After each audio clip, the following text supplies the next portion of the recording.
चेत दर्पण मार्जनम भव महदाग्नि निर्वापणम श्रेय करैव चंद्रिका वितरणम विद्याबोध जीवनम आनंदम बुद्धिवर्धनम प्रतिपदं पूर्णामृता सदनम सर्वात्म सपनं परं विजयते श्री कृष्ण संकीर्तनम।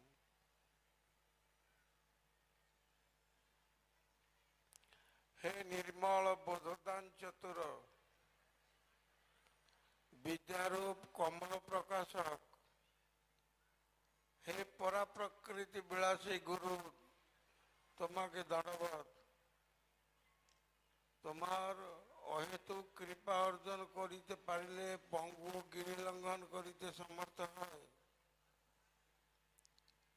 तुम्हाते प्रेमरूप सरस्वती अंगीकार करिले मूर्ख बृहस्पति न्याय ग्रंथ रचना करिते समर्थ है।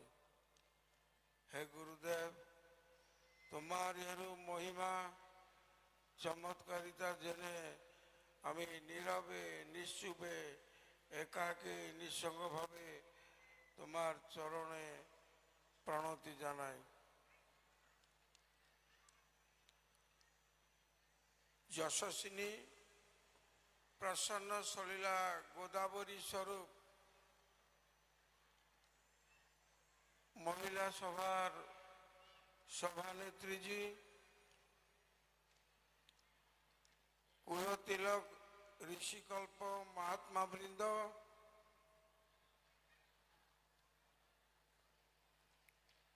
देवी वृंद, प्रीतिर तीर्थ प्रिय सतीर्थ भक्त वृंद, 110तम सार्वभौम भक्त सम्मेलनेर तृतीय दिनेर प्रथम अधिवेशनेर उपस्थिति भक्तवृंद, सकलेर प्रति आमार अकृपण दाक्षिण्যের प्राचुर्य भरा जय गुरु अभिनंदन।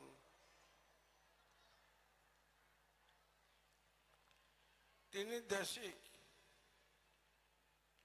परमहंस तभी देशिक माने उत्तम गुरु उत्तम वैद्य देशिकोत्तम जार इच्छा शक्तिते এই সারস্বত জগৎ পরিচালিত। তার কোন এক ধূসর অতীতে প্রবুদ্ধ মনের উপর পড়েছিল এসো না মহিলা সভা। সে কোন সুদূর অতীতে ময়নামতি আশ্রমে এই মহিলা সভা। আমরা জানি নারী না আসিলে ভবে আসিবে না কেহ, কোথা পাবে ভালোবাসা কোথা পাবে স্নেহ। আমি আমার জীবনে যত বিচিত্র জিনিস দেখেছি সবচেয়ে রহস্যময় প্রহেলিকাপূর্ণ অচিন্ত চাতুরী দমকে দামিনী অঘটন ঘটন পটিয়সী নারী। নারী হচ্ছে জগতের সবিতু বরেণ্যং ভর্গো দেবস্য ধীমহি।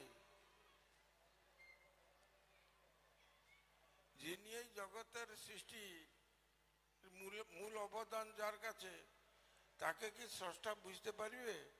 সৃষ্টি কি জিনিস, সৃষ্টির বস্তু মাত্রই কি স্রষ্টাকে বুঝতে পারে? বুঝতে পারে না। নারী এমন একটি গৌরবপূর্ণ অধ্যায় যাকে কেউ বলিতে পারিবে না আমি সম্পূর্ণরূপে অধিগত হইয়াছি। ছোট্ট কথা বলছি, ভারতবর্ষে যত ব্রহ্মজ্ঞানী ব্রহ্মবিদ বরণীয় ব্রহ্মবিদ বরিষ্ঠ সবাই একত্রিত হয়েছে নিজের যশ খ্যাতি প্রতিপন্ন করার জন্য। কে শ্রেষ্ঠ হবে? সেই মহামহিমময় যাজ্ঞবল্কের কাছে সবাই নতমস্তক। এগিয়ে এলেন সেই বিদুষী গার্গী, চরণস্পর্শ প্রণাম করিলেন যাজ্ঞবল্ককে। কারণ তদ্বিধি প্রণিপাতেন পরিপ্রশ্নেন সেবয়া, গার্গী তার অধিকার লঙ্ঘন করিলেন না। যাজ্ঞবল্কের চরণস্পর্শ প্রণাম,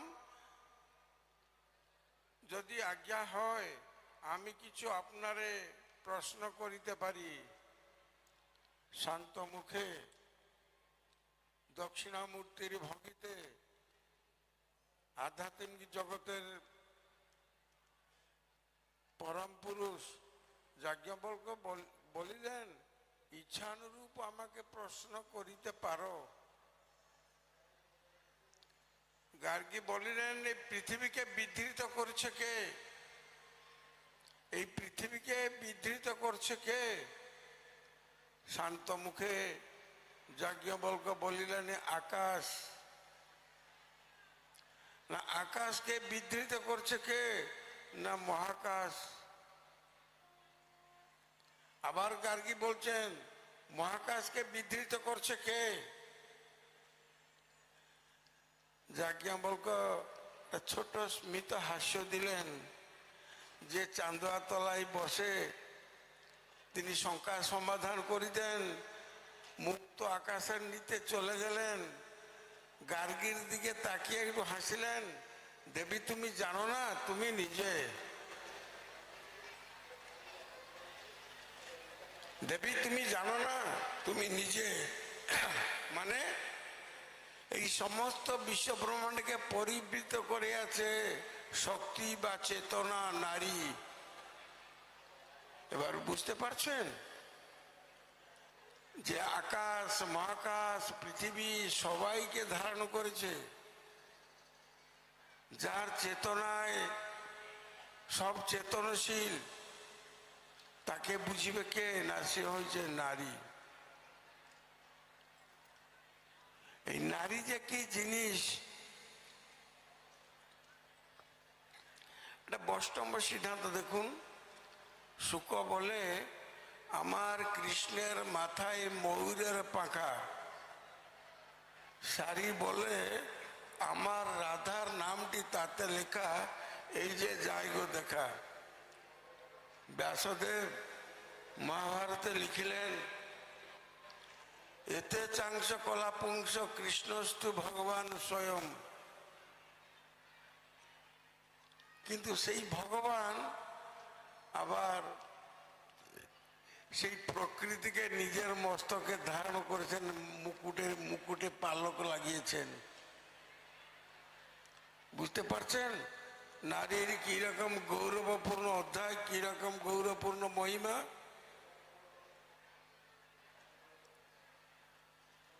আমরা জানি কেন ভগবান ময়ূরের পাখায় নিজের মুকুটের পলকে লাগালেন।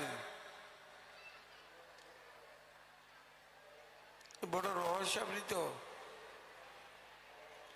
নারী এমন একটা জিনিস, কিছুটা বাস্তব কিছুটা কল্পনা, বাকিটুকু রহস্যের আবরণে ঢাকা। একটা ছোট কথা বলছি, মহাভারতের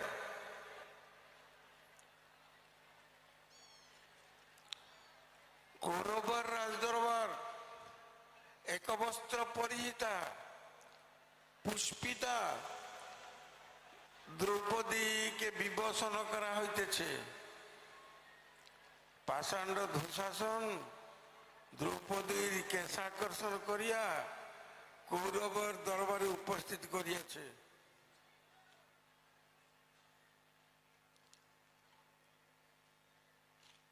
দ্রৌপদী গর্জন করিয়া বলিলেন, যতদিনই পর্যন্ত এই পাষাণটা আমার কেশকে যে হাতে আকর্ষণ করেছে, সেই হাতের রক্ত না হলে আমি কেশ বিনুনি করিব না, অর্থাৎ চুলের আর খোপা বাঁধিব না, মুক্ত কেশী হয়ে থাকিব। মহাভারত যুদ্ধ, ভীম এখন যাবে দুঃশাসনকে মারবে, তার হাতের রক্ত এনে দ্রৌপদীর চুলে দিবে। কৃষ্ণ ডাকিলেন, দাদা ভীম, একটু সন্তর্পণে আমার কাছে এসো, আমি তোমার কানে কিছুটা গোপন কথা বলিব। নতমস্তকে ভীম এগিয়ে গেলেন কৃষ্ণের কাছে। দাদা, তুমি যখন দ্রৌপদীর কেশে রক্ত দিবে, তখন দ্রৌপদী তোমাকে সগর্বে আহ্বান করিবে, আমার সাথে কেলি করো। কেলি করার পর বলবে, হে ভীম, নারীর মহিমা, হে ভীম, তুমি আমার কাছে কি বর চাইতে চাও? তখন তুমি মনে করিবে না যে তুমি দ্রৌপদীর স্বামী বলে, সে তোমাকে স্বামীর মর্যাদা দিবে না।